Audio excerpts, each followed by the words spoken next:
से भी प्रकट हो जाएंगे, जैसे प्रहलाद जी के लिए आ गए। प्रेम है तो तुम्हारे आगे पीछे डोलेंगे, जैसे गोपियों के आगे पीछे डोलते हैं। प्रेम है तो जूठे बेर खा लेंगे, शबरी के खाए, सूखे चावल खा लेंगे, सुदामा के खाए, केला का छिलका खा लेंगे, विदुरानी से खाए। प्रेम है तो सब जायज है, और प्रेम नहीं है तो सोने की लंका भी जला देंगे, रावण जैसे बलवानों का भी नाश कर देंगे। इसलिए भगवान से प्रेम, जब भी ईश्वर को देखो तो नजरों में क्या हो? प्रेम हो। प्रेम की दृष्टि से भगवान को देखा करो। प्रेम किसे कहते हैं? प्रेम जो भरत जी ने किया वो प्रेम है। मां ने कहा कि तुम राजा बन जाओ। भरत जी ने कहा मां यदि मैं राजा बन गया। वशिष्ठ जी ने कहा, मीटिंग रखी, पिता का जब संस्कार हो गया दशरथ जी का, ऐसी सभा लगी। सभा में वशिष्ठ जी ने कहा कि भैया भरत अब तुम राजा बन जाओ। तुम्हारे पिता की अंतिम इच्छा है कि राम वनवास जाएं, तो राम चले गए, और पिता की दूसरी इच्छा है कि तुम राजा बनो, अब तुम राजा बन जाओ। भरत जी बोले गुरुजी यदि मैं राजा बन गया ना, ये पृथ्वी रसातल में चली जाएगी।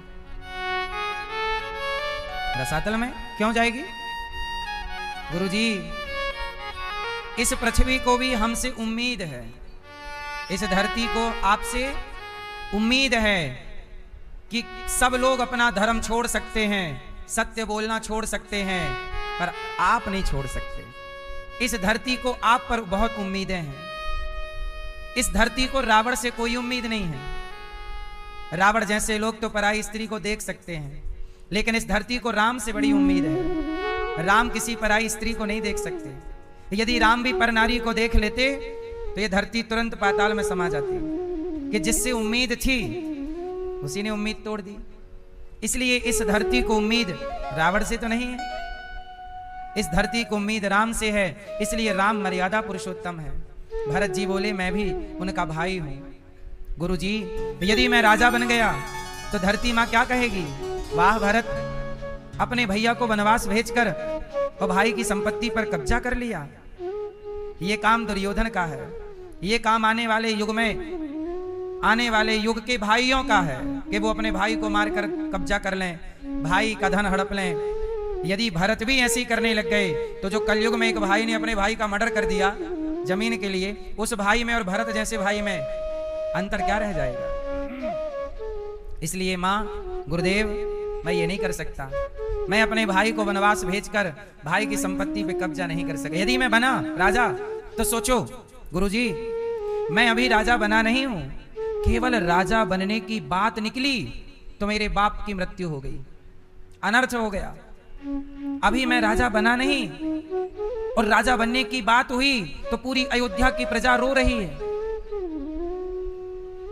यदि मैं राजा बन गया तो सोचिए राजा बनने की बात चली कि भरत राजा बनेगा, बात चलने मात्र से मेरे पिता की मृत्यु हो गई, मेरी कौशल्या जैसी माता विधवा हो गई, मेरे अयोध्या की प्रजा में आंसू आ गए और मेरा भाई नंगे पांव वनवास चला गया, मेरी फूल जैसी भाभी मां उनके संग चली गई, मेरा छोटा भाई लक्ष्मण बिना दोष के दर दर ठोकर खा रहा है। अभी मैं राजा बना नहीं और अयोध्या में इतना बड़ा अनर्थ हो गया, और यदि मैं राजा बन जाऊंगा ना गुरुजी ये धरती डूब जाएगी, मुझे राजा ना बनाओ।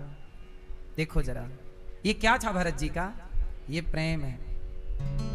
जहां प्रेम होता है वहां व्यक्ति लेना नहीं चाहता, देना चाहता। मैं आपको क्या दे दूं? जैसे एक मां बेटे से क्या लेना चाहती है? कुछ नहीं, देना चाहती है। मैं अपने बेटे को क्या दे दूं? क्या दे दूं मैं अपने बेटे को? ये प्रेम है जहां देने की भाव। तुम्हारा बाप तुमसे क्या चाहता है? बस सम्मान की 2 रोटी, लेकिन देता कितना है? जितना एक बाप अपने बेटे को देता है, जितनी दौलत तुम्हारे बाप ने तुम्हें दी, इतनी दौलत किसी को देता तो नौकर चाकर सैकड़ों उसकी पलकों पे रखते और उस पैसे से सारी जिंदगी खूब सेवा करते हो, बादाम का काजू का हलवा खिलाते। और तुम बाप का इतना धन लेकर भी कहते हो तुमने हमारे लिए किया ही क्या है? ये प्रेम है एक पिता का जो पुत्र से कुछ लेता नहीं है, सिर्फ सिर्फ देता, कमाता है सारी जिंदगी और सारा खेत प्रॉपर्टी घर तुम्हें दे देता। जहां देना है वहां प्रेम है और जहां लेना है वहां स्वार्थ है। इसलिए कुछ लोग स्वार्थ को प्रेम समझ लेते हैं। जहां स्वार्थ है वहां सिर्फ स्वार्थ है, प्रेम नहीं है। प्रेम क्या है? भरत जी, मैं राजा नहीं बनूंगा गुरुजी, मैं तो चित्रकूट जाऊंगा। अब भरत जी चित्रकूट चले और जब चले तो भरत जी सिर के बल चलने लग गए। कौशल्या जी बोली, भरत क्या कर रहा है? भरत जी बोले कि माँ, मेरे राम इसी रास्ते से पांव के बल चले, जहां जहां राम के चरण पड़े हैं मैं वहां वहां अपना माथा रखना चाहता हूं, सिर के बल चलना चाहता हूं। मैं चुका नहीं सकता अपने भैया का ऋण। मेरे कारण, मेरी माँ की गलती के कारण मेरे भैया राम को इतना कष्ट उठाना पड़ा। राम जी रो रहे हैं। आगे चले तो भरत जी को निषाद राज मिल गए और जब निषाद मिले तो लोगों ने बताया कि ये निषाद राज हैं, रात भर राम जी इनके यहाँ रहे। ये बात सुमंत्र जी ने बताई, क्योंकि सुमंत्र जी तब भी थे जब राम को वनवास हुआ, तो वो छोड़ के आए थे आधे रास्ते तक, तो उनको पता कि रात यहाँ गुजारे। तो उन्होंने बताया कि दूसरी रात यहाँ गुजारे हैं, श्रृंग यहाँ पर निषाद राज के यहाँ। अब निषाद राज को जैसे ही सुना कि निषाद के यहाँ राम जी रहे और निषाद जी ने फल फूल खिलाया और राम जी ने निषाद की सेवा को स्वीकार किया है और राम जी ने निषाद को गले लगाया। और जैसे ये सुना तो भरत जी रास्ता जा रहे थे, सब दौड़कर निषाद राज की ओर दौड़े और निषाद को गले लगा लिया। और जब गले लगाए तो लोगों ने कहा कि आपने इसे गले क्यों लगाया, ये तो अछूत है। तब भरत जी ने कहा कि जिसे राम ने छू लिया वो अछूत कैसे रहा। अब तो राम ने ही छू लिया, राम ने गले लगा लिया, ये अछूत कैसे रहा। देखिए जरा ये क्या है, ये भगवान से प्रेम, और केवल भगवान से नहीं। याद रखिएगा, भक्त दो लोगों से प्रेम करता है। भक्त जो होगा वो दो लोगों से प्रेम करेगा। अब आप बताओ कि भक्त जो दो लोगों से प्रेम करता है, एक तो है भगवान, वो दूसरा कौन है जिससे भक्त को प्रेम करना चाहिए? हाँ, जो भक्त होगा वो दो से प्रेम करेगा, एक भगवान से और दूसरा भगवान के भक्त से। तो भरत जी राम से प्रेम करते हैं, पर राम ने जिन जिन को छुआ है, राम जिस जिस रास्ते गए हैं और जिस जिस को राम ने करुणा की एक बार दृष्टि जिस पर डाली, उसके पांव से जाकर भरत जी लिपट जाते हैं कि तुम बड़े कृपा पात्र हो, तुम पर राम जी की कृपा हुई। निषाद राज को गले लगाए, ये भरत जी का प्रेम है। अब भरत जी चित्रकूट चले और जब चित्रकूट पहुंचे तो भरत जी ने जब राम की हालत देखी कि सिर पे बालों की जटा बनी हुई है, शरीर पर एक कपड़ा है, जंगली रूप धारण किया है प्रभु ने, पांव पे बिल्कुल खाली पांव हैं। अब तो भरत जी रो रहे हैं। जाते ही जैसे डंडा लाठी को आप छोड़ दीजिए तो खड़ी खड़ी धड़ाम से गिर जाती है, ऐसे भरत जी खड़े खड़े धड़ाम से गिर गए। रोते हुए कहा, पाहि नाथ कही पाहि गोसाई, भूतल परयूं लकुट की नाई। चरणों में गिर पड़े। राम जी ने उठाया, भरत को गले से लगाया। भरत जी बोले, प्रभु मेरी माँ से गलती हो गई, मुझसे बड़ी गलती हो गई, आप वनवास त्याग दीजिए, अयोध्या चलिए, मैं आपकी जगह 14 साल का वनवास स्वीकार करता हूं। राम जी ने कहा, भरत मैं चलता हूं तुम्हारे साथ अयोध्या, पर एक बात बताओ कि जो मेरे पिताजी मर चुके हैं, मृत्यु हो चुकी है, क्या मेरे अयोध्या जाते ही मेरे पिता का वचन टूट नहीं जाएगा? मेरे पिता का वचन टूट जाएगा। पिताजी कहेंगे, वाह राम, मैं रोकता रहा कि वनवास ना जाओ, तुम तब तो रुके नहीं, और मैं मर गया तो तुम वापस आ गए। मेरे मरे हुए पिता का यश समाप्त हो जाएगा। कहेंगे कैसा बेटा है, मरे हुए बाप की बात ठुकरा दी ना। भरत, यदि मैं चलता हूं ना तो मेरे पिता का जो यश है वो मिट जाएगा। और याद रखना भक्तों, बेटा वही है जो अपने पिता का यश मिटने ना दे, यश को बढ़ाए, समाप्त ना होने दे। धिक्कार है उस बेटे को जिसने अपने पिता के यश को मिट्टी में मिला दिया। जब तुम कोई गलत काम कर जाते हो तो तुमसे ज्यादा बदनामी तुम्हारे पिता की होती है, तुम्हारे कुल खानदान की होती है। इसलिए कोई भी ऐसा काम मत करिए कि तुम्हारे पिता की इज्जत मिट्टी में मिल जाए। वो पुत्र पुत्र नहीं है जो पिता के यश को समाप्त, ये बात मैं नहीं कहता, राम कह रहे हैं कि भरत मैं चल सकता हूं अयोध्या पर, तू ही बता क्या मेरे जाने से मेरे पिता का यश बढ़ेगा? नहीं भरत, इसलिए अब हमारे पिता नहीं है, अब हम लोगों को ऐसा कोई काम नहीं करना चाहिए जिससे हमारे पिता के सम्मान में ठेस पहुंचे। तुम जाओ, अयोध्या को संभालो, माँ का ख्याल रखो, मैं 14 वर्ष का कार्य पूरा करके आऊंगा। भरत जी बोले कि ठीक है, आपकी आज्ञा मैं स्वीकार करता हूं, पर खाली आपके द्वार से सुना है कि आज तक कोई गया नहीं, क्या आप मुझे खाली भेजेंगे? राम जी बोले नहीं, मैं तेरे साथ चलूंगा। तब राम जी ने भरत जी के लिए चरण पादुका का अवतार धारण किया। तो ये चरण पादुका केवल पांव की चप्पल नहीं है, खड़ाऊ नहीं है, भगवान ही जैसे द्रौपदी की रक्षा के लिए वस्त्र का अवतार धारण करके खींचने लग गए, जैसे भगवान ही अनेक अवतार लेकर कभी नरसिंह बन करके प्रहलाद के लिए, तो कभी सभी भगवान मोहिनी बनकर, किस पाप पुण्य से वो पेड़ बन गया ये भी हिस्ट्री भगवान जानते हैं। इसलिए ज्ञानी तुम बनोगे तो कितना बन पाओगे, पर प्रेमी बनोगे तो सब कुछ पा जाओगे।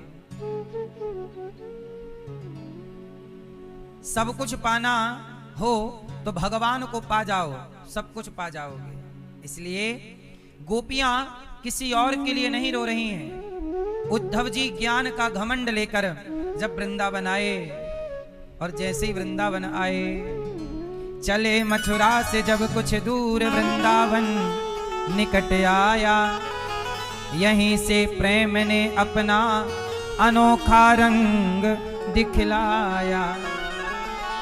बिटप मतलब वृक्ष, बिटप झुक कर ये कहते हैं इधर आओ, इधर आओ। मानो वृंदावन के वृक्ष उद्धव जी को बुला रहे हैं। बिटप झुक कर ये कहते हैं इधर आओ, इधर आओ। पपीहा पपीहा कह रहा पी कहाँ, ये भी तो बतलाओ। पी मतलब मेरे कृष्ण। पपीहा मानो कहता है उद्धव जी बताओ मेरे कृष्ण 2 दिन का कह के गए थे, अभी तक क्यों नहीं आए? मानो वृक्ष कह रहे हैं, कदम का पेड़ कह रहा कि मेरी डाल पर बैठकर कभी बांसुरी बजाने वाले कृष्ण गए, 2 दिन का कह के आज तक नहीं लौटे। उद्धव आओ, हमें पहले बताओ कि वो कब आएंगे। एक गाय दौड़ी दौड़ी आई और आकर उद्धव जी को चाटने लग गई, उद्धव जी के हाथ को।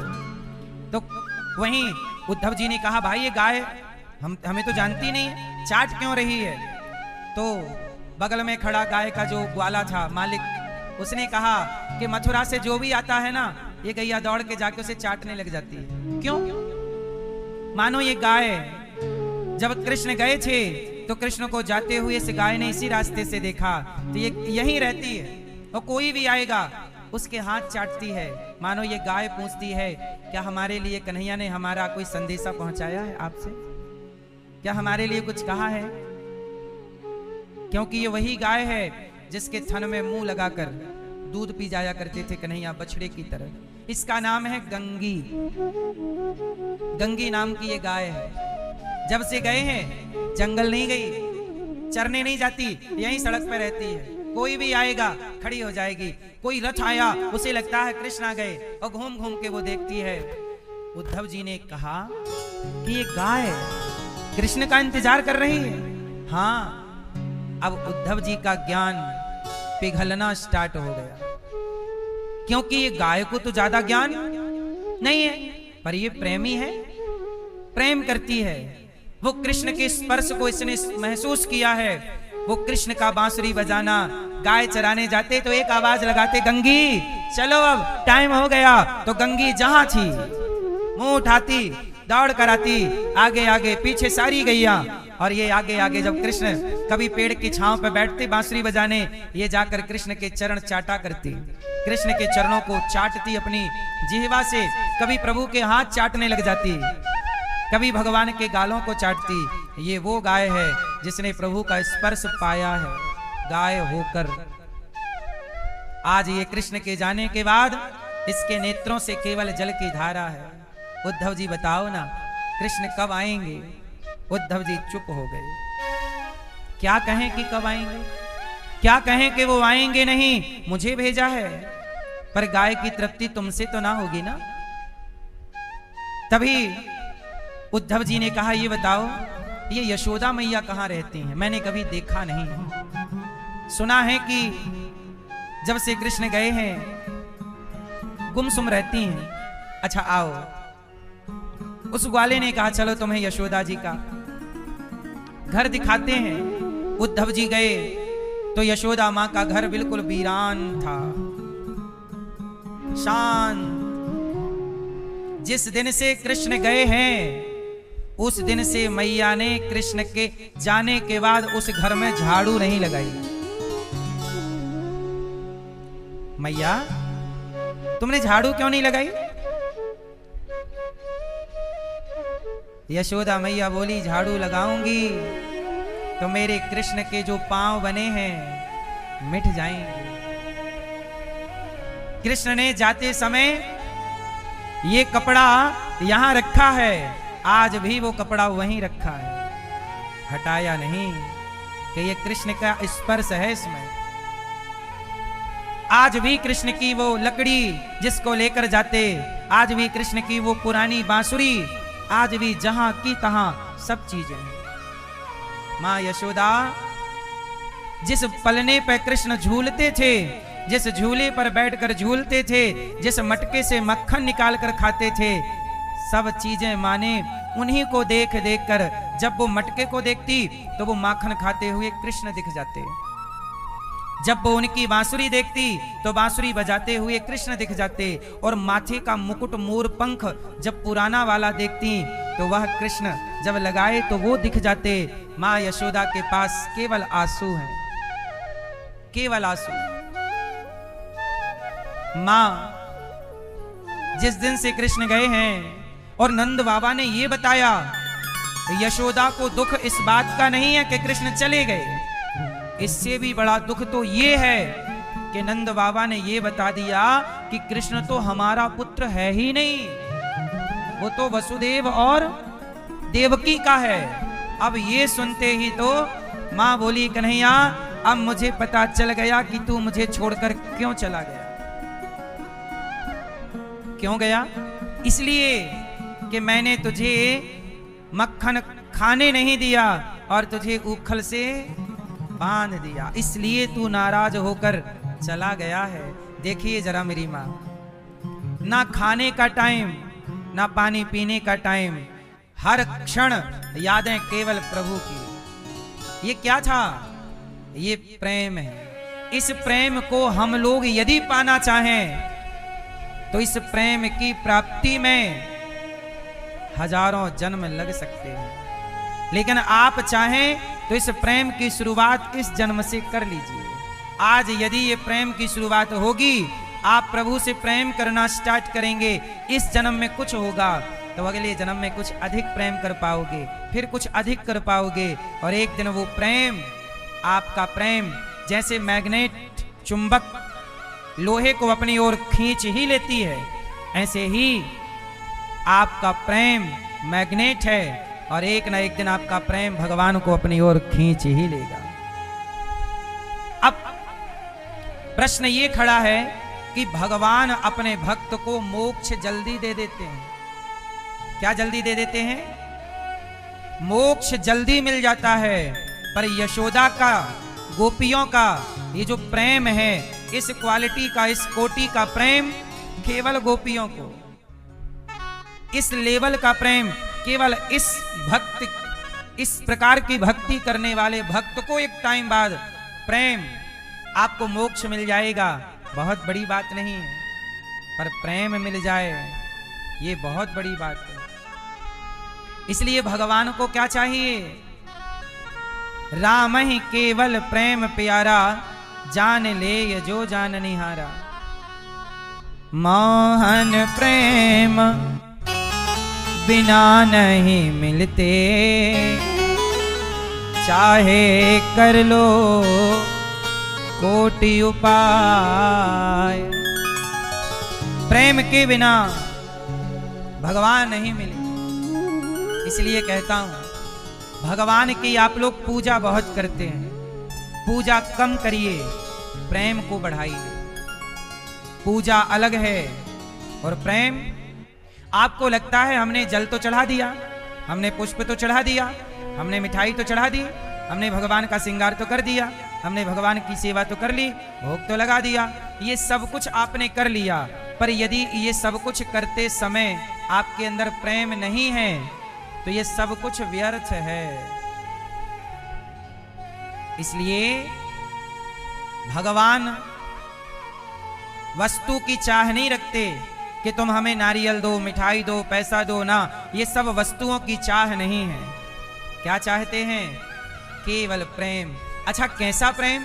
जैसे आप अपने बेटे से प्रेम करते हो, जितना प्रेम आप अपने बेटे से करते हैं इतना भगवान से करने लग जाएं तो भी आपका कल्याण है। जितना प्रेम अपनी बेटी से करते हो इतना भी भगवान से हो जाए तो कल्याण है। जितना प्रेम अपनी दुकान, खेत, खलिहान, पैसे से है इतना ईश्वर से हो जाए। हमारी विडंबना तो देखिए, आपके 2 बेटे हैं तो आपको दोनों से प्रेम है, 3 बेटे होते तो तीनों से होता, 4 बेटे होते चारों से प्रेम आपका होता, लेकिन बेटा होते ही प्रेम हो जाता है, पर भगवान से प्रेम हो नहीं पाता पूरी जिंदगी में। एक लड़की का विवाह लगा, लड़का आया, उसका होने वाला दूल्हा देखने को, होने वाली दुल्हन को, तो लड़की को देख करके उसने एक अंगूठी अपने होने वाली दुल्हन को पहना दी। अब वो लड़की पानी भर रही थी कुएं से, तो अपनी सखियों को बताया, देखो देखो आज हमारे होने वाले पति आए थे, देखो अंगूठी देकर गए, कैसी लग रही है? सखियों ने कहा बहुत सुंदर है, बहुत अच्छी, बहुत, हाँ देखो कितनी अच्छी है। वहां से एक संत जी गुजरे, तो संत जी ने उस लड़की को देखकर मुस्कुरा दिया, उसकी बातें सुनकर हंस पड़े संत जी। तो वो लड़की को लगा कि साधु जी हम पे हंस रहे हैं, दौड़ी दौड़ी गई, साधु जी आप तो संत हो, बेवजह तो हंसोगे नहीं, आप हमें देखकर हंसे क्यों? क्या गलती हुई हमसे, क्यों हंसे आप? संत जी बोले जाने दे, जा तू अपना पानी भर में चला। नहीं नहीं नहीं महात्मा जी, आप हंसे हैं क्या, क्यों क्यों हंसे? संत जी ने कहा अंगूठी दीनी यार ने, तेरी अंगूठी तुझे किसने दी? तेरे यार ने अंगूठी दीनी यार ने, उसको करती याद, उंगली दीनी प्रभु ने, उसको दिया विसार। अंगूठी तो याद रही किसने दी, पर जिसने उंगली दी अंगूठी पहनने को उसे भूल गई, इसलिए हंसी आ गई। बाहरी लड़की अंगूठी देने वाला याद है और उंगली देने वाला भूल गया। आपके पास भी हार है, मंगलसूत्र है, सोना है, आपको याद है कि ये वाला हार सास ने दिया, ये वाला हार पति ने दिया, ये इन्होंने दिया, ये इन्होंने, ये अंगूठी इन्होंने दी। आप सबको याद रखते हैं, हार किसने दिया, अंगूठी किसने दी, मोबाइल किसने दिया, पर आप उन्हें भूल गए। हार देने वाला याद है, गला देने वाले को भूल गए। चूड़ी देने वाला याद है, खलाई देने वाले को भूल गए। पायल याद है, पायल देने वाला याद है, पांव देने वाले को भूल गए। इसलिए संसार का कोई कितना भी महंगा तोहफा आपको दे दे, पर सबसे महंगा तोहफा तो ईश्वर का ही है आप सबके पास। हार महंगा की गला, अंगूठी महंगी की उंगली, पायल महंगी के पांव, चूड़ी महंगी की कलाई। आप सस्ते को याद रखते हो, महंगे को भूल जाते हो। इसलिए समस्या ये है कि आपका प्रेम जगत से है, इसलिए ये याद है। हम याद किसे करते हैं? जिससे प्रेम है उसे याद। आप अपने बेटे से प्रेम करते हो, आपको बेटा याद है, आपको घर याद है, सब याद है। आपकी गली से तीसरी गली में चौथे नंबर के मकान में जो बच्चे हैं उनका नाम क्या है? किसी को पता नहीं। क्यों नहीं? क्योंकि आपको उनसे कोई मतलब नहीं, क्योंकि आपका उनसे कोई प्रेम नहीं। आपसे प्रेम जिन जिन का है आपको उनके नाम याद है। क्यों? कितने बच्चे हैं आपके? क्या नाम है दोनों का? नाम बताओ। दो बेटियों के नाम याद हैं? और किसके याद है? मां का नाम, पिता का नाम, मौसा का नाम, मौसी का नाम, बुआ का नाम याद। चलो बताओ, भगवान के 5 नाम बताओ। भगवान जी के 5 नाम बताइए। भगवान के हजारों नाम हैं, उन हजारों में सिर्फ 5 बताइए। इतना टाइम है? बुआ मौसी के नाम बताने में इतना टाइम नहीं लगा। समस्या जानते हो क्या है? हम जगत को तो याद रखते हैं, जो हमारे काम का नहीं है, परंतु जो हमारे काम का है हम उन्हें भूल गए। हम ये नहीं कहते जगत को याद मत रखो, जगत पे रहना है, सबको याद रखना, सबके साथ अच्छा व्यवहार करना, ये आपकी जिम्मेदारी है, करिए। पर जगत से ऊपर जगन्नाथ को रखिए। हम लोग गलती क्या करते हैं? परिवार को, जिम्मेदारियों को, काम को सबसे ऊपर रखते हैं और भगवान को सबसे नीचे। महाभारत के युद्ध में आपने बस एक चित्र देखना है कि श्री कृष्ण कहां है और अर्जुन कहां है, बस इतना देखो। बताओ कहां है? कौन आगे है, कौन पीछे है? कौन आगे है, कौन आगे है, कौन आगे है, कौन आगे है? भगवान आगे हैं और अर्जुन, आप अर्जुन हैं। आप कौन हैं? आप अर्जुन हैं और अर्जुन वही जो आगे कृष्ण को रखे। अर्जुन वही जो आगे। इसलिए आप भी अपने जीवन की इस यात्रा में, जीवन की इस लड़ाई में, जीवन के संघर्ष में अपने को सदा पीछे रखिएगा और प्रभु को सदा अपने से आगे रखिएगा।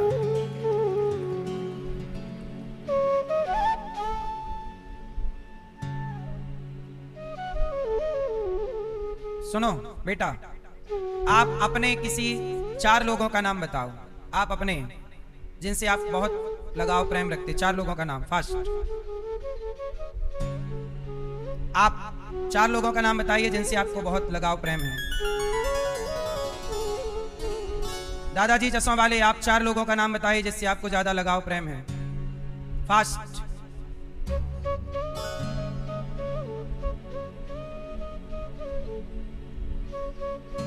समस्या जानते हो क्या है? इन 4 नाम में भगवान का नाम किसी के पास नहीं था। हमने क्या पूछा कि आप जिससे प्रेम करते हैं, अधिक लगाव रखते हैं, उनके नाम बताइए। इन 4 में आपने ईश्वर को सम्मिलित नहीं किया। किया? फिर अर्जुन कैसे बनोगे? अर्जुन तो वो है जो पहला आपका नाम क्या होता? कृष्ण, फिर दिव्या, फिर देवा। ये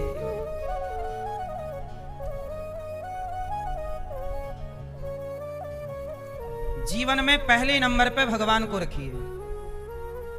जब भी गिनती चालू करिए, पुराना याद करिए। आप लोग पुराना बताइए। जब भी किसान के घर में व्यापारी गेहूं खरीदने आता था तो पहला जो नपाई तुलाई होती थी, वो पहले राम, राम 2, राम 3, राम 4, राम 5। गुरु नानक देव जी, गुरु नानक देव जी पहले ये गेहूं का काम, गेहूं चावल का काम था, तो इन्होंने एक बार तुलाई की, तो इन्होंने तौला, राम 1 2 3 4 5 6, राम 7, राम 8, राम 9 10 11 12 13, और जैसे ही 13 शब्द आया 13, तो वो तौलते गए, देते 13 13 13। लोगों ने कहा 14 तो बोलो, नहीं 13 13। अरे 13 से आगे नहीं बढ़ रहे। अब समझ आई कि प्रभु 14 होता ही नहीं है, सब 13 है, 13 ही होता है। समर्पण वहां से स्टार्ट। 14 नहीं, मेरे जीवन में 14 नहीं है, 15 नहीं है, क्या है? सिर्फ 13। 13 तुझको अर्पण। क्या लागे? तो आप जब 4 लोगों का कोई नाम पूछे कि आप जिनसे प्रेम करते हो उन 4 लोगों का नाम, तो पहले नंबर पर भगवान को रखिए। जब आप पहले नंबर पर ईश्वर को रखेंगे नहीं, तो फिर उम्मीद कैसे करोगे कि प्रभु आप हमारी पुकार सुनो? तुमने सबसे पहले नहीं, सबसे आखिरी में रखा, तो भगवान बोले हम भी आखिरी में आएंगे, अभी तुम उनको बुलाओ जिनको पहले नंबर पर रखे थे। चलो ठीक है, ठीक है। क्या बनोगे? अर्जुन।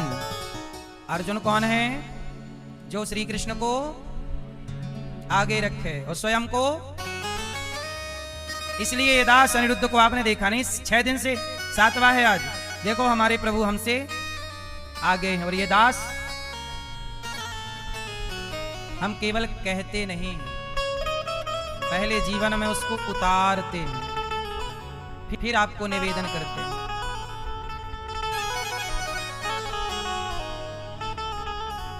क्यों घबराऊं मैं, इसलिए मैं कभी किसी भी हाल में, परिस्थिति में घबराता क्यों? क्योंकि मेरा तो शाम से नाता है। क्यों घबराऊं मैं, मेरा तो शाम से नाता। जीवन की गाड़ी मेरी, जीवन की गाड़ी मेरी, जीवन की गाड़ी मेरी शाम चलाता है। क्यों घबराऊं मैं, मेरा तो शाम से नाता है।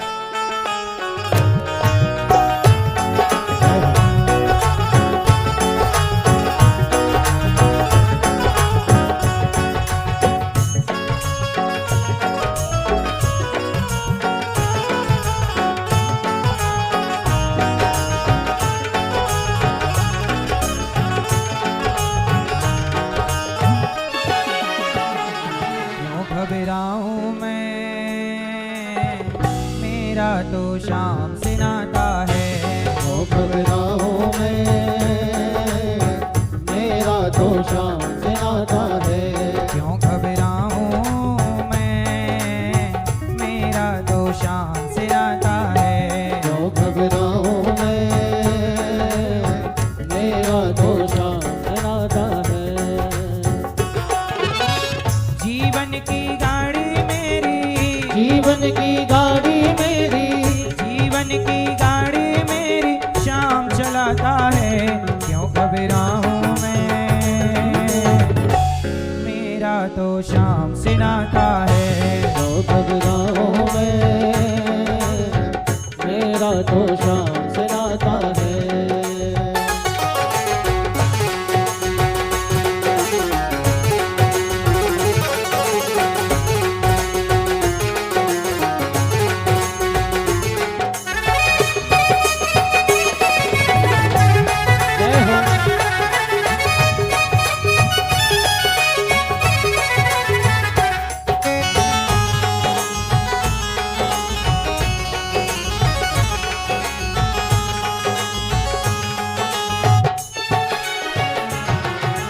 जब जब मुझको पड़ती है दरकार, शाम हमेशा रहता है तैयार। जब जब मुझको पड़ती है दरकार, शाम हमेशा रहता है तैयार।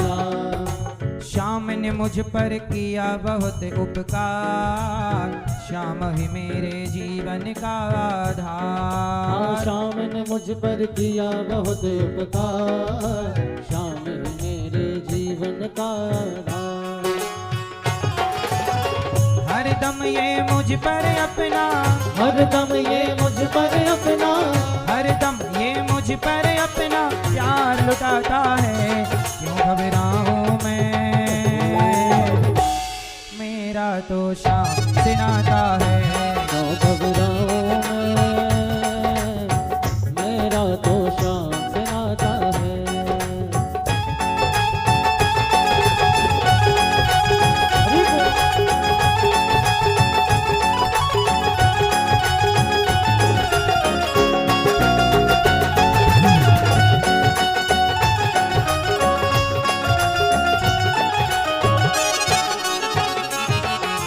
दुख के बादल जब जब मंडराते, श्याम नाम लेते ही छट जाते। दुख के बादल जब जब मंडराते, श्याम नाम लेते ही छट जाते। बाल भी बांका वो ना कर पाते, कभी दोबारा नजर नहीं आते। बाल विवाह का वो ना कर पाते, कभी दोबारा नजर नहीं आते। संकट आने से पहले, संकट आने से पहले, संकट आने से पहले श्याम आता है। क्यों घबराऊं मैं, मेरा तो श्याम से नाता है।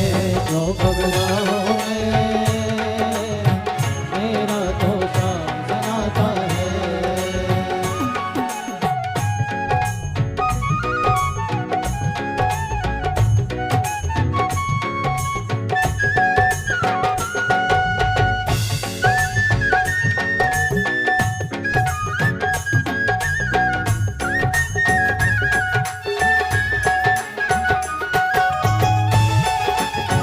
मैं हूँ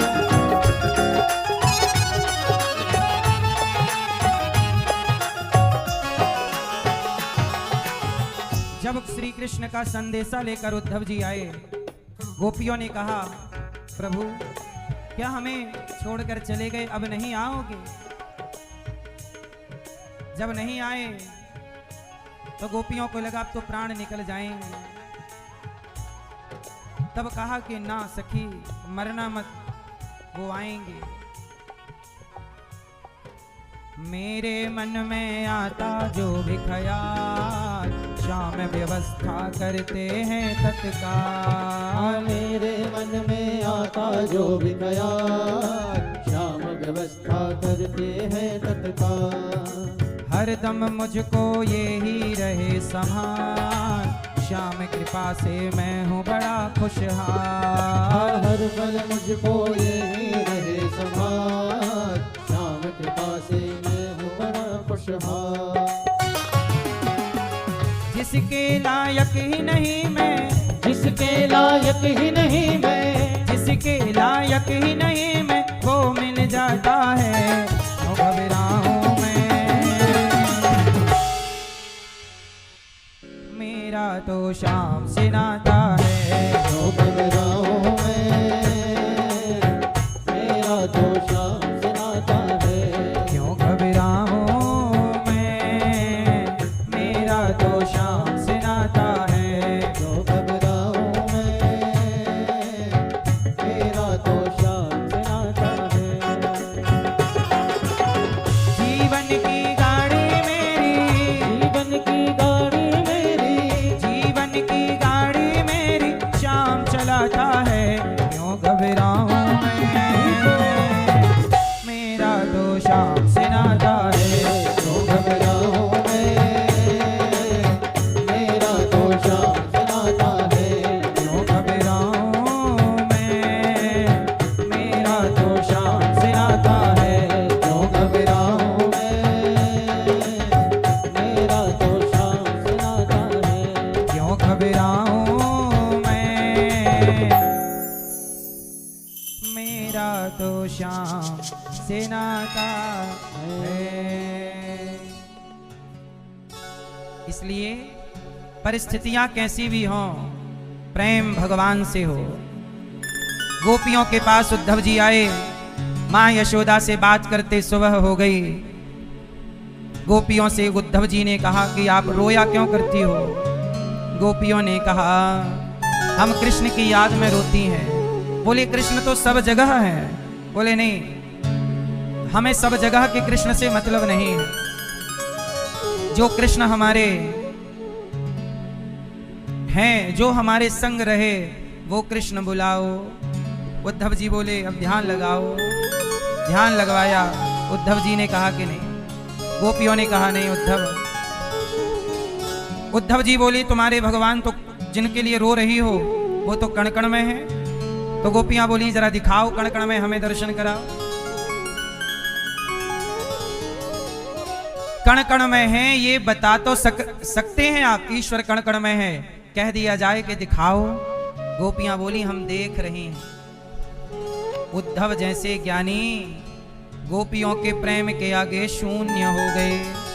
ब्रज रज में लौट कर यमुना जल कर पान, राधे राधे रटत ही यातन सो निकले प्राण। उद्धव जी बोले हमें ब्रज की लता पता बना दो श्री राधे। हे राधा रानी, अब तो आए थे ज्ञान देने, पर गोपियों के प्रेम में जब देखा कि ये प्रेम, उद्धव जी ज्ञानी से अब प्रेमी हो गए और गोपियों की चरण धूल पर स्नान करने लग गए, चरण रज में नहाने लग गए। एक दिन के लिए आए थे, 6 महीने गए नहीं। 6 महीने बाद जब गए, भगवान ने कहा उद्धव बड़ी देर कर दी। उद्धव जी ने कहा यहां ना रहो मथुरा में, आप चलो वृंदावन, आपकी प्रेमी गोपियां वहां हैं। भगवान बोले मैं तो उन्हीं के पास हूं, क्या बात कर रहे हैं, आप तो मथुरा हैं।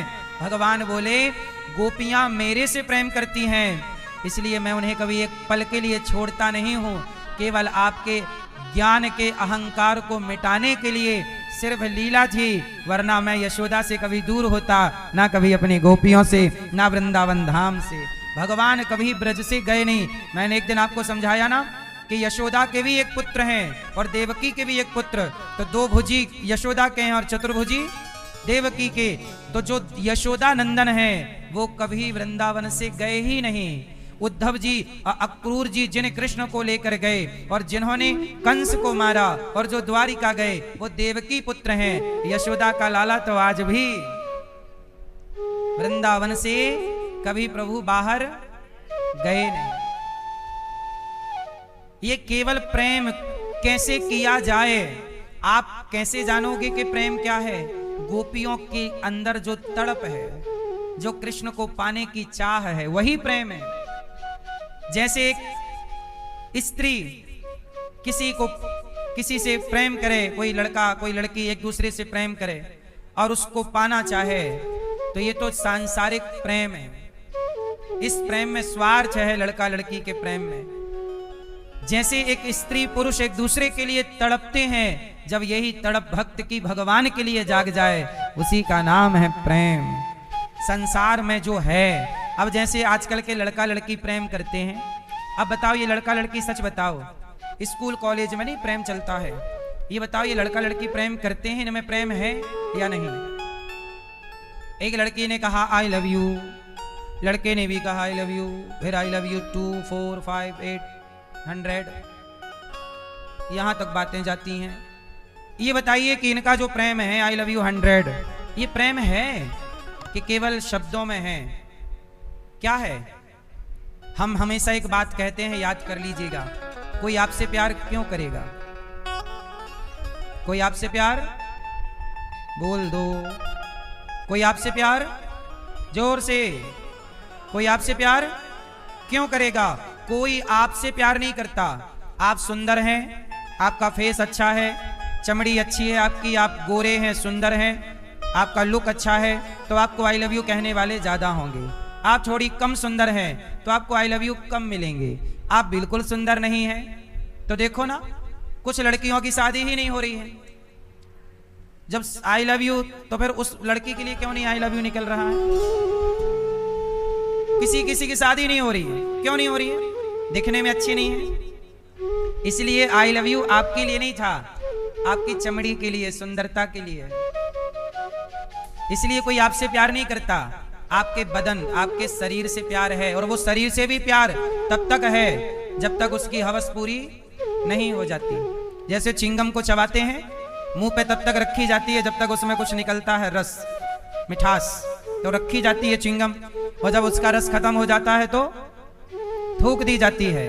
ऐसे जो लड़के आपको आई लव यू कहते हैं वो केवल आपको हंसाना चाहते हैं, आई लव यू के जाल में आपको शोषण करेंगे।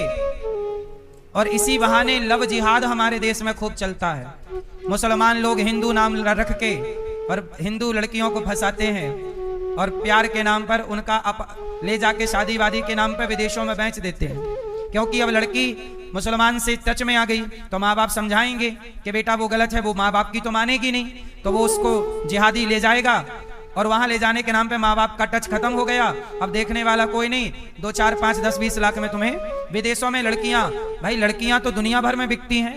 ये बात सही है कि गलत है बताओ? लड़कियों का सौदा पूरी दुनिया में होता है। लड़कियां खरीदी, अभी नहीं, एक 13 साल की लड़की एक रिक्शे वाले ने एक होटल में बेच दी। जबकि वो घर जा रही है, रिक्शे वाले से कह रही भैया हमें घर छोड़ दो। वो ले जाके होटल में दे आया और उस लड़की के पैसे उसके संग रेप किया और होटल में दे दिया। फिर उस होटल ने अपने ग्राहकों को बेचा और फिर दूसरी होटल में शिफ्ट कर दी, फिर तीसरी। 5 दिन तक वो लड़की बिकती रही, 13 साल की। सुनी कि नहीं ये घटना? अभी चल रही है बाजार में ये घटना। 30 लोगों ने उसके साथ बलात्कार किया, 13 साल की लड़की के साथ 30 लोगों ने। क्या है ये? इसलिए मेरी बहनों, मेरी मां, आप किसी के चक्कर में ना पड़े। वो लड़की तो 13 साल की बेचारी अबोध थी, उसे तो कुछ भी पता नहीं था। लेकिन आप तो जान करके झूठे आई लव यू में, प्यार में फंस जाती हो। और वो ले जाके आपको, जो आपका मुसलमान यार है जिसे लव जिहादी कहते हैं, जब आप कहती हो नहीं हमारा वाला अब्दुल ऐसा नहीं है, ये एक से ही है। इनका तो टेंडर मिलता है इनको कि भाई तुम जितनी लड़की फंसाओगे उतना पैसा इनका मिलता है। एक लड़की यदि 5-10 लाख की बिक गई और यदि साल में ऐसी 2-4 फंसा लिया तो 40-50 लाख फ्री के मिल गए। अच्छा धंधा है ये? क्यों? इसमें है कोई बुराई? फिर तो ये भी एक धंधा है बाजार का। प्यार के नाम पे लड़कियों को फंसाओ और बेच दो, 5-10 लाख आ गए और तुम जहां बिकोगी सारी जिंदगी तुम केवल प्लेट साफ करोगी होटलों में और हर आए दिन 10-20 पुरुष तुम्हारे संग बदलते चले जाएंगे। तुम्हें वैश्या बना के उतार दिया जाएगा। बात तुम कह ना पाओगी। एप्स्टीन फाइल क्या थी? लड़कियों का व्यापार। वहां बड़े बड़े वैज्ञानिक, बड़े पढ़े लिखे बुद्धिजीवी ना जा रहे थे वहां? बोलो हाँ। छोटी छोटी लड़कियां आज पैदा हुई हैं जो, उनके साथ बलात्कार। ये है इस कलयुग की सच्चाई। ये है बड़े बिजनेसमैन, पढ़े लिखे लोगों की सच्चाई। एप्स्टीन फाइल लाखों पेज की फाइल है जिसमें फोटेज सब कुछ है कि ये गए। एप्स्टीन नाम का एक व्यक्ति था जिसने ये सब खेल रचा और वहां लड़कियां हजारों की मात्रा में बिकी और खरीदी गईं। और लड़कियों को केवल बलात्कार नहीं, उन्हीं लड़कियों को पका के उनका मांस खाए। नरभक्षी हैं कलयुग में लोग। ये सब आपसे छिपा कुछ नहीं है, फिर भी अक्ल की दाढ़ और आंख ना खोले तो फिर हमारा दोष नहीं है। इसलिए किसी लव जिहादी, कल मेरे पास प्रश्नोत्तरी में एक बहन आई 2 बच्चों को लेकर। उस लड़की ने वो बताया मेरे से, गुरुजी मेरे पिताजी रिक्शा चलाते थे, मेरे पिताजी मुझसे बहुत प्यार करते थे। जब तक मेरे पिता मुझे खिलाते नहीं रात को कुछ अपने हाथ से, तब तक मेरा बाप सोता नहीं था। इतना प्यार मेरा बाप करता मेरे से। लेकिन मैं एक लड़के के प्यार में पागल हो गई और मैं अपने पिता के लाख समझाने पर, माँ के लाख समझाने पर, समाज के लाख समझाने पर मैं नहीं मानी। और वो लड़की बोली कि मैं उस लड़के के संग भाग गई और मेरे भागते ही जिस बाप ने मेरे से इतना प्रेम किया, मेरा बाप डिप्रेशन में चला गया कि मेरी बेटी ने मुझे धोखा और मेरा बाप 2 साल बाद मर गया। और आज जिस लड़के के संग मैं भागी थी उसने मुझे धोखा देकर किसी और से ब्याह कर लिया। अब मैं ना बाप की रही, ना पिता की रही, ना पति की रही, ना घर की रही, ना घाट की रही। ये अभी की बात है। सोशल मीडिया पर, इंस्टाग्राम पे ये वीडियो आप देख लेना, अनिरुद्धाचार्य के इस पेज पर मिल जाएगी। वो लड़की रो रो के अपना हाल सुना रही और वो कह रही है बहन बेटियों को, बहनों मैंने गलती की, पिता की बात ना मानी, आप ये गलती मत करना। ये प्यार 4 दिन का है, ये प्यार का भूत उतर जाता है सबका। ये गलती ना करना, सारी जिंदगी पश्चाताप के सिवा कुछ हाथ ना लगेगा। माँ बाप का दिल दुखाकर, जिस बाप ने तुम्हें खिला पिलाकर सुलाता था, बेटी को जब तक ना देख ले बाप सोता नहीं था, ऐसे बाप का दिल तोड़कर तुम खुश रह पाओगी? जब तुम अपने बाप का प्यार ना समझ पाई तो तुम किसी के प्यार को क्या समझोगी? प्यार नहीं था वो जो तुम भाग भाग के चली गई। ये प्यार का नाम मत लो, ये तुम अपनी वासना के लिए भागी हो। ये लड़के लड़कियां जो भाग रहे हैं, शादी वादी कर रहे हैं भाग भाग के, ये काय कि ये प्यार नहीं, केवल शरीर की हवस पूरी। एक टाइम बाद शरीर विकसित होने लगता, हार्मोन्स जागने लग जाते हैं, तब ज्ञान तो होता नहीं है कि अपने ब्रह्मचर्य को कंट्रोल करें। तब आज की युवा पीढ़ी भटक जाती है और वो किसी लड़का लड़की के चक्कर में पड़ के अपना चरित्र बिगाड़ लेते हैं। इसलिए आपके पास दौलत है ये मान्य नहीं होगा, चरित्र है ये मान्य होगा। हम सनातनी हैं, हम दौलत की पूजा नहीं करते, चरित्र की पूजा। दौलतमंद तो रावण था, उसके पुतले जलाते हैं, और घास की झोपड़ी में राम रहते थे, उनके मंदिर बनाते हैं, क्योंकि राम चरित्रवान है। राम चरित्र सुनवे को रसिया, राम लखन सीता मन बसिया। इसलिए क्या बेहतर बनाओगे? अपना चरित्र, अपना कैरेक्टर, अपना चरित्र से खिलवाड़ नहीं, समझौता नहीं। आजकल बाजार में बहुत अच्छा नहीं चल रहा है। आजकल लड़कियां भी झूठा आई लव यू बोल के फंसा लेती हैं, लड़कों को ब्लैकमेल कर लेती हैं। तो आजकल लड़कियों का भी धंधा है और कुछ लड़कों का भी धंधा है। तो आप लोग ये बाजार में फंसे ना गलत तरीके से। अपने माँ बाप की राजी मर्जी से विवाह करो, जो लड़का पसंद आए माँ बाप को बता दो, माँ बाप सही समझेंगे, विवाह करेंगे। शादी कर लो, एक के साथ खुश रहो। खुश रहने वाला एक के साथ खुश रह सकता है, नहीं रहने वाला देखो ना बॉलीवुड में बुढ़ापे में अभी शादियां चल रही हैं। तो जो अपनी लुगाई से खुश नहीं है वो किसी से खुश कैसे होगा? बुढ़ापे में मरने का टाइम चल रहा है, बुढ़ऊ का शादी रच रही है। तो ये हमारा भारत चरित्रवानों का, जिसके संग रहते हैं 7 फेरे एक बार हुए, एक बार के बाद सदा के लिए हम उसके हैं। दूसरी नारी के बारे में सोचना भी पाप है। अब देख लो, पहली के संग रह के बच्चे पैदा कर लिए, दूसरी के संग रह के बच्चा, और वो बच्चे अपने बाप के ब्याह में नाच रहे हैं। ये कलयुग नहीं है कि बेटा अपने बाप के ब्याह में नाचे? अब देखना, बच्चे पैदा किया बाप ने, और बच्चों को ढो रही है माँ, और बाप अपना अलग कर लिया और माँ ढो रही है बच्चों को। मतलब अब बच्चों के, अब बच्चे क्या नाम बताएंगे अपने बाप का? तो ये हमारे सनातन का ये चरित्र नहीं है। ये चरित्र बॉलीवुड का हो सकता है, ये चरित्र सनातन का। इसलिए कहता हूं, हम राम को फॉलो करने वाले हैं, राम के आदर्शों पर चलना ही सनातन की जिम्मेदारी है। हम सनातनी हैं। हम अपनी वासनाओं की इस गहरी खाई में डूब ना जाएं। ये अच्छा ये बताओ, बुढ़ापे में शादियों की जरूरत पड़ रही है? सच बताना, क्यों जरूरत पड़ रही है? इनको पेट की भूख नहीं है, इनको चमड़ी की भूख अभी है। ये काय की भूख मिटाने के लिए शादियां कर रहे हैं। पेट की भूख मिट जाती है, चमड़ी की नहीं मिटती। इसलिए कहता हूं, सत्संग करो और अपनी इच्छाओं को कंट्रोल करके अपनी नाभि से जो आपका तेज है, कहते हैं जो शक्ति नाभि से नीचे चली गई वो वासना हो गई, और जो एनर्जी नाभि से ऊपर आ गई वह उपासना हो गई। तो अपनी शक्ति को वासना ना बनाइए, अपनी एनर्जी को उपासना बनाइए। और हम सनातनी उपासक हैं। क्या है? उपासक हैं। अपनी शक्तियों को संसार के भोग विलास में ही ना डुबाए रहिए। अब अपने आप को ईश्वर से जोड़िए, क्योंकि अब आखिरी ठिकाना वही है। भगवान ने अपने, इसलिए आप लोग अपनी बेटियों को, बेटों को प्यार करना सिखाइए कि बेटा प्यार क्या होता है। जिस बेटी को माँ से प्यार नहीं हुआ, जिस बेटे को बाप से प्यार नहीं हुआ, वो किसी लड़की लड़के के प्यार को कहता है कि हम प्यार करते हैं। वो प्यार नहीं है, वासना है, जिसे तुम छिपाने के लिए नाम दे रहे हो प्यार। कोई किसी से प्यार क्यों करेगा? कोई आपसे प्यार क्यों करेगा? अब भगवान श्री कृष्ण का पहला विवाह मां भगवती रुक्मणी जी से हुआ। अब हमारे श्री राजकुमार तायल जी, परीक्षित बन के श्रीमती शिखा तायल जी, श्री अनिल कुमार गुप्ता जी और श्रीमती रजनी गुप्ता जी, आप दोनों ने अपनी अपनी 21 पीढ़ियों को कृतार्थ कर लिया है इस पावन से कथा से, अमृतमयी कथा से। इसलिए आप सब लोग अपने इसी धर्म पर चलते हुए आपसे समाज सीखेगी। जैसे भरत जी ने कहा कि मैं नहीं गलत कर सकता क्योंकि पृथ्वी को मुझ पे गर्व है, ऐसे इस देश को आप पर गर्व है कि आपने अपने माता पिता के लिए जो कार्य किया, उनको भागवत सुनवाई, आपने अपने पुत्रों के लिए भागवत पुत्रों को सुनवाई ताकि इनका संस्कार मजबूत हो। इन 7 दिनों में ये कुछ तो सीखेंगे और ये आप अच्छे पिता होने का परिचय दे रहे हैं, अच्छे पुत्र होने का परिचय दे रहे हैं।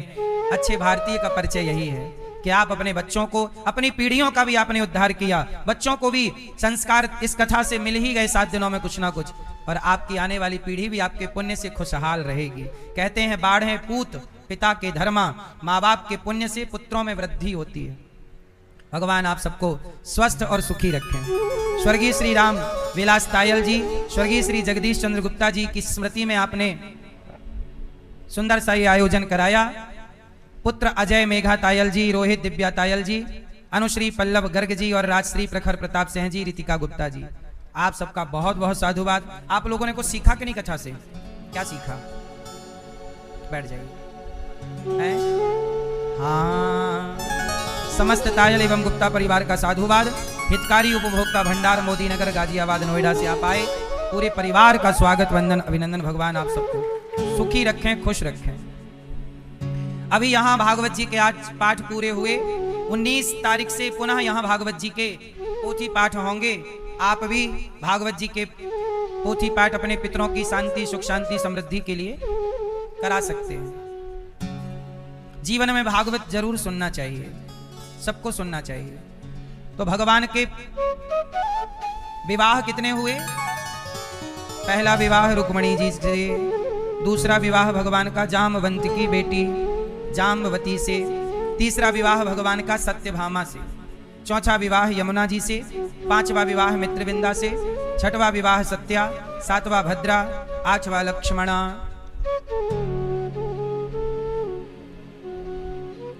भौमासुर का भगवान ने उद्धार किया।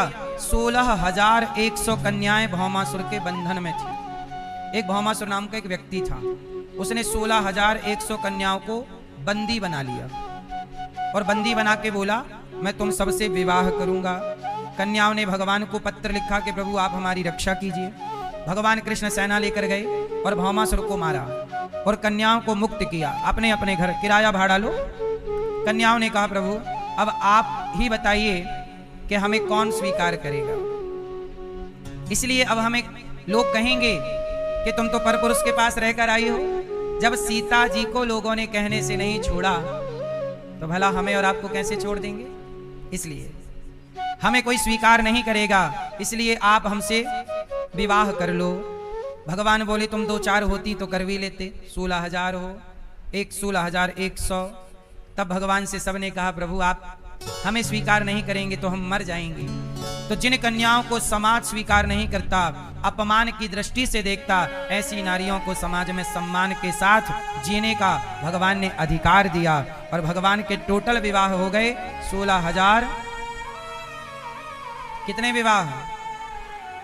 अच्छा, भगवान ने इतने सारे विवाह करके सही किया कि गलत किया? जोर से क्यों किया? एक्चुअली ये भी पिछला हिसाब था जो चुकाया प्रभु ने। क्या था? इसकी एक कथा सुन लो, जरा सी है। आप कभी बद्रीनाथ गए हैं? तो बद्रीनाथ जी में बताओ कौन है, किनकी उपासना होती है बद्रीनाथ में? जोर से और जोर से। किसकी? वहां पर कौन भगवान है? कौन? वहां नर नारायण भगवान है। कौन है? कौन है? वहां नर नारायण भगवान है। अच्छा, नर नारायण भगवान वहां तपस्या कर रहे हैं।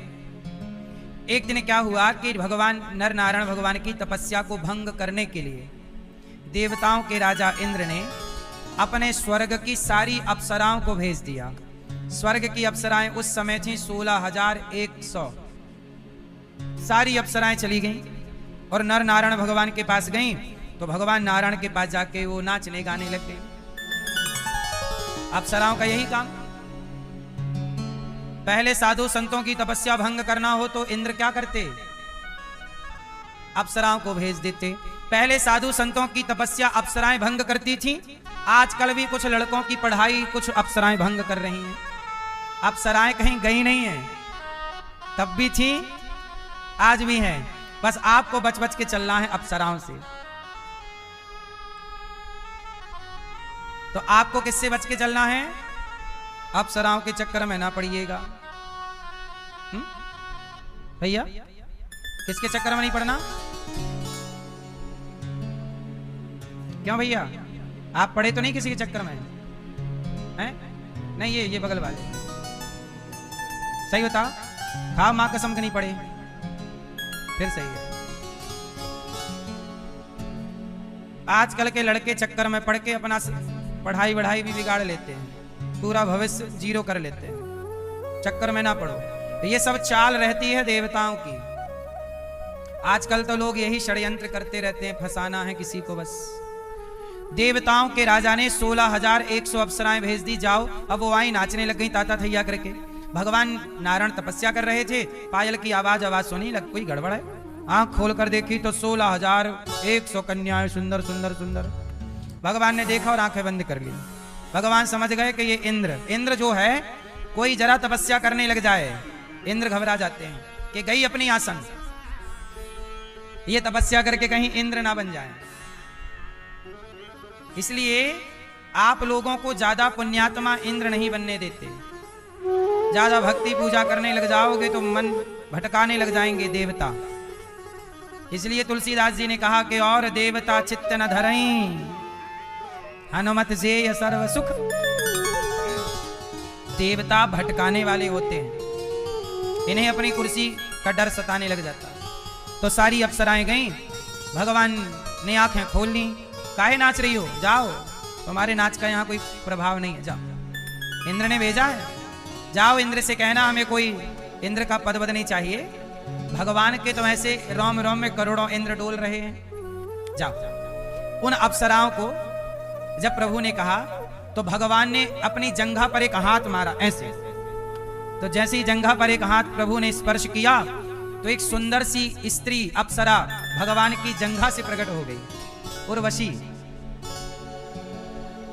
भगवान से एक अप्सरा, और वो इतनी सुंदर थी कि ये 16,100 वाली लज्जित हो गई, हम तो इसके आगे कुछ भी नहीं है। तब भगवान बोले कि ये काम हमारा बेटा है। कामदेव किसका बेटा है? तो भगवान का बेटा। काम भगवान को थोड़ी परेशान करेगा। जाओ तुम लोग, जाओ। इंद्र से कहना कि इंद्र को कोई खतरा नहीं है, हम तो अपना काम कर रहे हैं, तपस्या। उन कन्याओं ने कहा प्रभु अब ऐसा है, हम देवराज के यहाँ नाच नाच के थक गई हैं, कोई भी आता है हमें नचवाने लग जाते हैं, हमें बड़ा अपमान सहना पड़ता है। एक बार आप हमें अपनी पत्नी बनाकर जरा हमारा सम्मान बढ़ा दीजिए। भगवान बोले यदि तुमसे विवाह कर लेंगे तो भी इंद्र का मनोरथ पूरा हो जाएगा कि तपस्या बिगाड़ने भेजी, शादी वादी करके फंस गए। तो सुनो, तुम्हारी इच्छा है हम जरूर विवाह करेंगे, पर जाओ अभी स्वर्ग में। जब हम द्वापर में कृष्ण बनेंगे तब तुम स्त्री बनकर आना धरती पर, और तुम सबसे हम विवाह करेंगे। तो सतयुग में जो वचन अप्सराओं को दिया वही सारी अप्सराएं 16,100 कन्याएं बनी, और जिनसे प्रभु ने विवाह करके सतयुग में दिया गया वचन द्वापर में पूरा किया। इसलिए भगवान के इतने सारे विवाह हुए। अब लोग पूरी बात जानते नहीं है। भगवान तो वचन वरदान देते लेते रहते हैं, उन्हें तो पूरा करना है दिया गया वादा। इसलिए भगवान ये सब लीला रचते हैं। तो भगवान के हर रानी से 10 बेटा और 1 बेटी। तो भगवान कृष्ण की कितने बेटियां हुई? 16,108 बेटियां हैं केवल भगवान कृष्ण की। और 16,108 में आप 10 का गुणा कर दीजिए तो बेटों की संख्या निकल आएगी। इतने बेटे हैं, और सब रानियों के लिए प्रभु ने महल बनाए हैं। और एक बात और बताऊं, भगवान की पत्नियां कितनी हैं? जोर से। और कृष्ण कितने हैं? जोर से नहीं। अब पत्नियां इतनी हुई तो भगवान भगवान हैं, वह भी अनेक रूप धारण करके हर पत्नी के संग अलग अलग रहते हैं। एक ही कृष्ण कितने भागों में डिवाइड हो गए? इसलिए वहां भगवान के चतुर्भुज लीला है, क्योंकि वहां भगवान की भगवत्ता प्रकट है। ये काम कौन कर सकता है? भगवान। इसलिए द्वारिका में प्रभु प्रकट रूप में रहते हैं और वृंदावन में छिपे हुए हैं। यहां किसी को नहीं पता कि ये कृष्ण भगवान है। पता होता कि भगवान है तो मैया उखल से थोड़ी बांध देती, मक्खन खाने से थोड़ी रोकती। तो यहां प्रभु ने अपनी लीला को छिपा के रखा है और द्वारिका में अपनी लीला को प्रकट किया है। तो वहां 16,108 पत्नियों के संग सबके साथ रहते हैं। ये काम अब लोग कहते हैं कि भगवान ने 16,108 ब्याह कर लिए। ये भी तो कहो कि सबके संग सेपरेट रहते हैं, और ये तुम्हारा बाप तो रह नहीं सकता, ये तो केवल भगवान ही रह सकते हैं। तो 16,108 तुम कहते हो कि भगवान में भी लोग दोष ढूंढते हैं। अरे वो भगवान है, भगवान में दोष नहीं होता। कर तुम अकर तुम अन्यथा कर तुम सर्व सामर्थ्य। अच्छा एक बात बताओ, कुत्ते का मल, कुत्ते का मलमूत्र, कुत्ते का मलमूत्र आपके भोजन की थाली में गिर जाए तो आपका भोजन शुद्ध है कि अशुद्ध हो गया? जोर से, जोर से, थोड़ा और। हाँ, कुत्ते का मलमूत्र आपकी थाली को अशुद्ध कर देता है। बोलो हाँ। लेकिन कुत्ते का मलमूत्र गंगा जी में डाल दो तो क्या गंगा जी अशुद्ध हो गई? अब देखो सिचुएशन दोनों एक है। आपके घर को अशुद्धि कहा गया, अरे अशुद्ध हो गया चलो साफ करो। आप भी यदि कुत्ते का मलमूत्र स्पर्श कर लें तो आप भी अपवित्र हो जाते हैं, आप फिर नहाते हैं। सही है गलत है? तो कुत्ते का मलमूत्र आपको अशुद्ध कर रहा है, गंगा जी को अशुद्ध क्यों नहीं किया? उत्तर दीजिए। आंसर, क्योंकि गंगा समर्थ है, गंगा बड़ी है, गंगा में किसी प्रकार का दोष नहीं है। जो सिद्धांत हम पर लागू होगा वह सिद्धांत गंगा जी पर लागू, जो सिद्धांत हम पर लागू होगा वो सिद्धांत भगवान पर लागू। हाँ, हम लोग विवाह करते हैं तो विवाह करने का उद्देश्य क्या है? आपने विवाह किया, क्यों किया?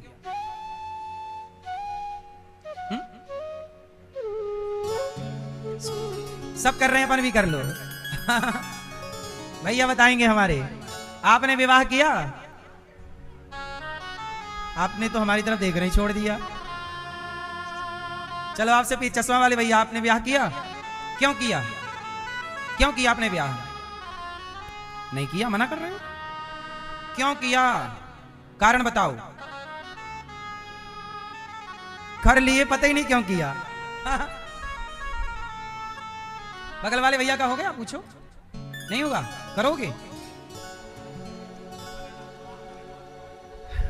आपका हो गया? और आपका? नहीं। भैया आपका हुआ ब्याह? चश्मा वाले भैया क्यों किया? मती मारी गई थी? कह रहे हैं मती मारी गई थी तो कर लिया।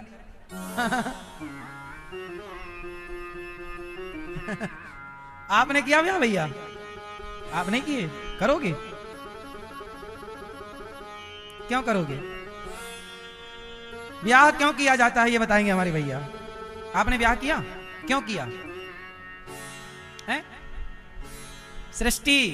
सृष्टि करना तो ब्रह्मा जी का काम है, आप कब से करने लग गए? अच्छा, सृष्टि का नियम है? भाई परिवार तो बिना ब्याह के भी आगे बढ़ सकता था, नहीं लोग बढ़ा ही रहे हैं बिना ब्याह। आजकल कहां कर रहे हैं लोग शादी, लेवन में रह के बढ़ रहा है परिवार। हाँ? मूल देखो, ये विवाह केवल सनातन में है, अन्य जगह विवाह नहीं है, लिव इन चलता है। विदेशों में विवाह अब करने लग गए, वहां तो सारी जिंदगी कैसे चलता है। रोनाल्डो काय में रहता है, ब्याह में कि लिव इन में? फिर सुनो, ऐसा है हम सनातनी यदि आपसे ये सवाल कोई कर दे तो उत्तर इसका सुन लो, बाद में काम आएगा। हम लोग विवाह क्यों करते हैं? हम लोग विवाह इसलिए करते हैं, सनातन में विवाह इसलिए होता है क्योंकि हमें बिना विवाह के यज्ञ करने का अधिकार नहीं है। आपको बिना विवाह के क्या करने का अधिकार नहीं है? तो हम सनातनी ईश्वर की प्राप्ति में यज्ञ सहयोगी है। जैसे अतिथि देवो भव, तो बताओ अतिथि किसके द्वार पर आते हैं? गृहस्थ के द्वार पर। और अतिथि को भोजन कराना भी यज्ञ है। अच्छा बताओ, साधु द्वार पर भिक्षाम देही, ए मैया भिक्षा दो, किसके द्वार पर साधु संत भिक्षा मांगते हैं? गृहस्थ के या विरक्त के? हाँ, तो आप विवाह क्यों करते हैं? ताकि आप दान देने के योग्य बने। जो गृहस्थ नहीं है, जो विरक्त है, इसलिए साधु संत दान लेते हैं, देते नहीं। हाँ या ना? इसलिए ना वो आपके द्वार पर भिक्षा मांगते हैं, भिक्षाम देही। उन्हें लेने का अधिकार है। अब उनके पास इतना है ही नहीं कि वो दे सकें, क्योंकि वो संत भगवत चिंतन में लगे रहते हैं, वो जोड़ना तो है नहीं। तो केवल गृहस्थ ही है जो यज्ञ कर सकता है, अतिथि की सेवा कर सकता है, द्वार पे आए साधु संतों की सेवा, और ये सारे यज्ञ गृहस्थ में रहकर होते हैं। तो आपके गृहस्थ में रहने से आपके लोक परलोक का रास्ता क्लियर होता है। इसलिए गृहस्थ में हम यज्ञ का अधिकार पाएं, इसलिए विवाह किया जाता है हम सनातनी को। इसलिए क्या किया जाता है? विवाह किया जाता है। जैसे राम जी जब यज्ञ किए, उस समय माता जानकी वनवास में थीं, तो गुरु वशिष्ठ जी ने कहा कि आप यज्ञ नहीं कर सकते, सीता को लाओ, पर सीता ला नहीं सकते। तब सोने की सीता बनाई गई। किसकी बनाई गई? और सोने की सीता बनाकर बगल में राम की रखी गई। तब राम जी ने याद रखना, जब आपकी पत्नी की मृत्यु हो जाएगी तो पुरुष भी यज्ञ का अधिकारी नहीं रह जाएगा। इसलिए कहता हूं कि गृहस्थ में हो तो जितने अच्छे कार्य हैं गृहस्थ में रह के साथ में भागवत सुन लो, गृहस्थ में रह के अच्छे कार्य कर लो, फिर दोनों में से फिर दो में से एक बचेगा। इसलिए हमारे यहां कोई भी अनुष्ठान होता है तो गठजोड़ होता है ना। तो हमारे यहां पति पत्नी साथ में, जैसे हमारे देखो यजमान परिवार साथ में बैठे हैं, पति पत्नी, ये यज्ञ है, ये भागवत सुन रहे हैं, ये यज्ञ है। अच्छा, केवल भागवत जी के लिए जैसे आप स्वाहा स्वाहा यज्ञ अनुष्ठान, उसमें पूर्ण जरूरी है, पर भागवत जी में यह छूट दी गई है कि आप सिंगल भी भागवत सुन सकते। जैसे परीक्षित जी ने अकेले भागवत सुनी, उस समय उनकी पत्नी वहां पर, और कोई स्त्री भी अकेले, केवल भागवत जी ऐसी हैं कि आप दो में से एक हैं तो भी आप भागवत सुने और फल पूरा होगा। बाकी कोई भी अनुष्ठान आप यदि भागवत भी आप दोनों सुने तो ज्यादा बेस्ट है, पर नहीं है तो एक में भी केवल भागवत में है, बाकी सारे अनुष्ठान दो के हैं। तो हम विवाह इसलिए करते हैं ताकि हम गृहस्थ में रह के, अब जैसे आप कोई मंदिर बनवाओ, वो मंदिर बनवाओ और प्रतिष्ठा करो, तो प्रतिष्ठा आप अकेले नहीं कर सकते, ना स्त्री कर सकती है ना पुरुष। आजकल तो देखो फिर मनमाना है तो कुछ भी कर लो, पर जो इजाजत है धर्म की शास्त्र की वो ये है। तो हम लोग इसलिए विवाह करते हैं। और आजकल आप लोगों को क्या लगता है कि विवाह इसलिए होता है वंश बढ़े, वंश तो बढ़ेगा ही, वो जाएगा कहां, लेकिन मुख्य उद्देश्य विवाह का ये है। अयोध्या में एक गुरु जी थे, बहुत विद्वान, बहुत मतलब वो संत ही थे, उच्च कोटि के वेद विद्वान थे वो। उन्होंने जब बहुत लंबा टाइम हो गया, लगभग वो 55 साल के हो गए, 50-55 बल्कि 60, तब उन्हें एक यज्ञ करने का मन हुआ। सारी जिंदगी उन्होंने जब तब किया, पर एक यज्ञ उन्हें लगा कि ये और मेरा बाकी है, लेकिन उसकी शर्त ये थी कि ये यज्ञ गृहस्थ कर सकता है, और वो गृहस्थ थे नहीं। अब जब गृहस्थ थे नहीं तो उन्होंने कहा अपने शिष्यों से कि भाई मुझे ये अनुष्ठान करना है और मैं ये अनुष्ठान तब कर सकता हूं जब गृहस्थ हूं। तो फिर कहा कि आप विवाह कर लीजिए। बोले अब तो मैं 60 साल का हूं, लगभग बुढ़ा हूं, कौन लड़की अपना जीवन मेरे साथ बिगाड़ेगी। मुझे केवल विवाह इसलिए करना है कि मैं ये यज्ञ का अधिकार पा सकूं। अब मेरी अंतिम इच्छा यही है और ये अनुष्ठान बिना विवाह के। तब फिर वो ब्राह्मण थे तो लड़की भी ब्राह्मण चाहिए थी, तो उन्होंने फिर ब्राह्मण लड़की की खोज की।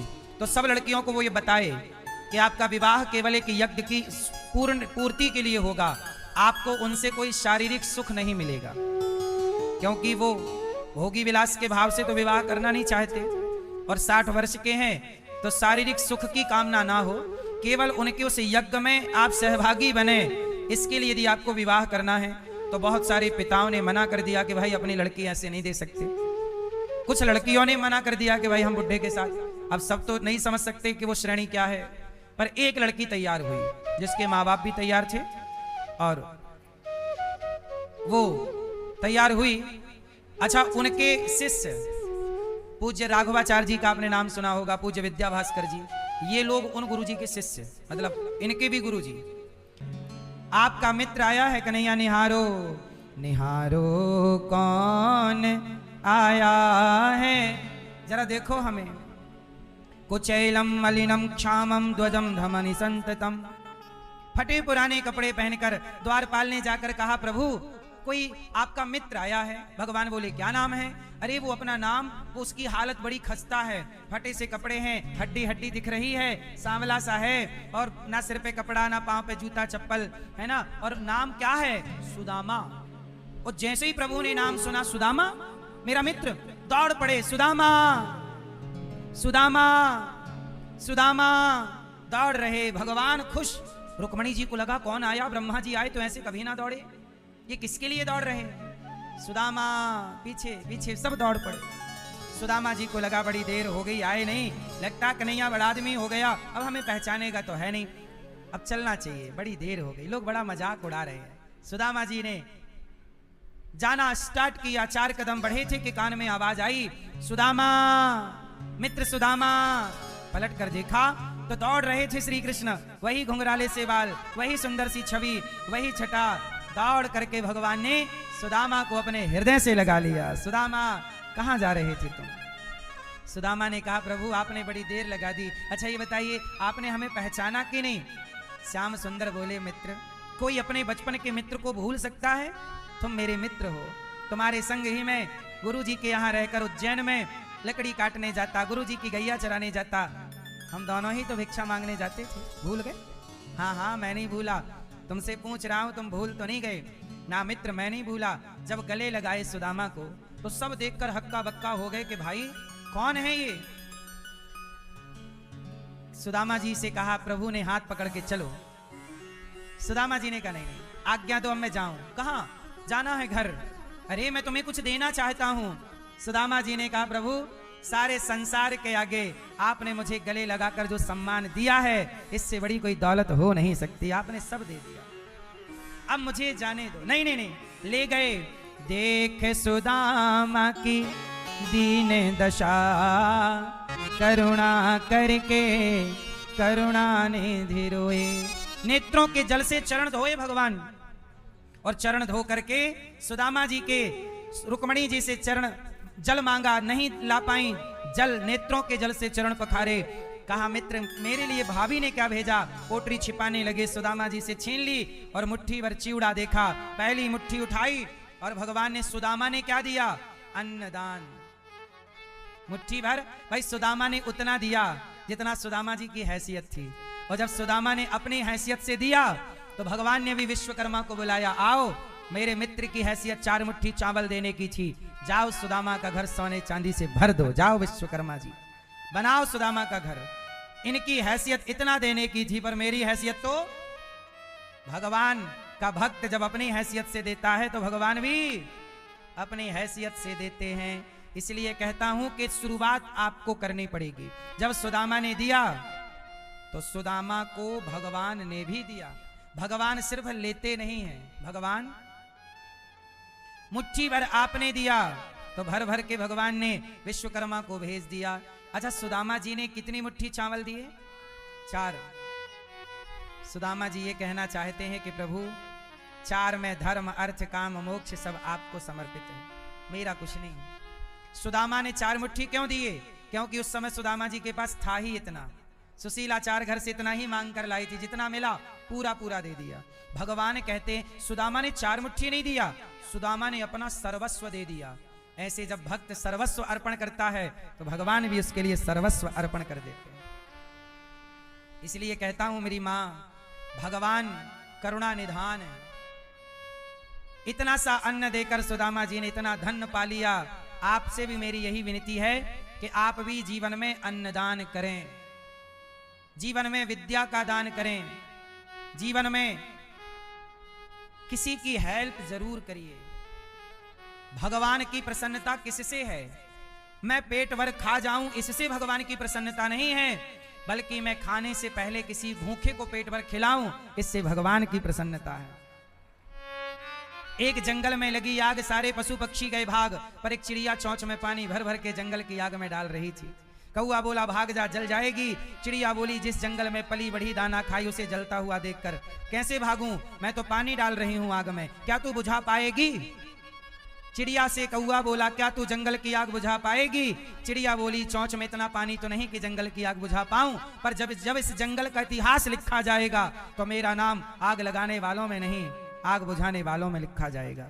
इसलिए समाज में लगी आग को हम सबको बुझाना है, और आप और हम अपनी अपनी हैसियत से बुझा सकते हैं। ये आग बुझाने का तात्पर्य क्या है? ये आग बुझाने का तात्पर्य है समाज में लगी कुसंस्कारों की आग, इसे हम थोड़ा संस्कार का पानी डालकर बुझाएं। इसलिए ये दास अनिरुद्ध एक विद्यालय बना रहा है, एक ऐसा विद्यालय जहां शिक्षा भी होगी और संस्कार भी होंगे। आपसे मेरी प्रार्थना है कि गौरी गोपाल आश्रम में एक विद्यालय स्कूल बन रहा